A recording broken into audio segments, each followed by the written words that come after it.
শিক্ষা ভবনে ডেপুটেশনে গেল ছাত্র সংগঠন এনএসইউআই। রাজ্যের উচ্চশিক্ষা দপ্তরের কর্তার সঙ্গে দেখা করেন সংগঠনের 10 প্রতিনিধি দল। রাজ্যের সমস্ত সরকারি কলেজে ভর্তি প্রক্রিয়া নিয়ে ক্ষোভ প্রকাশ করেছে ছাত্র সংগঠন এনএসইউআই।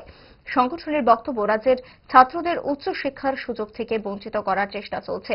এর জন্য দায়ী রাজ্য উচ্চশিক্ষা দপ্তর। সংগঠনের প্রতিনিধিরা দপ্তরের কর্তাকে স্পষ্ট ভাষায় জানিয়ে দিয়েছে, কলেজগুলিতে ভর্তি নিয়ে অচলাবস্থা কাটাতে অবিলম্বে উদ্যোগী হতে হবে, নতুবা ছাত্র স্বার্থ সংগঠন বড় পরিসরে আন্দোলনে নামতে বাধ্য হবে। এনএসইউআই এর এক কর্মকর্তা সংবাদ মাধ্যমে ক্ষোভ প্রকাশ করে বলেন, শিক্ষা নয়, আপনারা সবাই জানেন বর্তমানে আমাদের রাজ্যের প্রায় 4 শতাধিক স্কুল একটা মাত্র শিক্ষক দিয়ে চলছে। তাছাড়াও এই রাজ্যের মধ্যে এসআইআর এর নাম করে রাজ্যের স্কুলগুলোর প্রায় 80% শিক্ষক সার্ভের কাজে লাগিয়ে দিয়েছে। আপনারা এই রাজ্যের উদীয়মান সংবাদ জগৎ, আমরা আপনাদের কাছেও প্রশ্ন রাখতে চাই, আপনারাই বলুন না, যদি এইভাবেই চলতে থাকে আমাদের ট্যাক্সের মাধ্যমে যে শিক্ষা ব্যবস্থা চলছে, আমাদের রাজ্যের ছাত্রছাত্রীদের অবস্থা কি হবে? স্কুলের ছাত্রছাত্রীদের অবস্থা কি হবে? পড়াশোনার অবস্থা কি হবে? হায়ার এডুকেশনের শিক্ষার্থীদের অবস্থা কি হবে?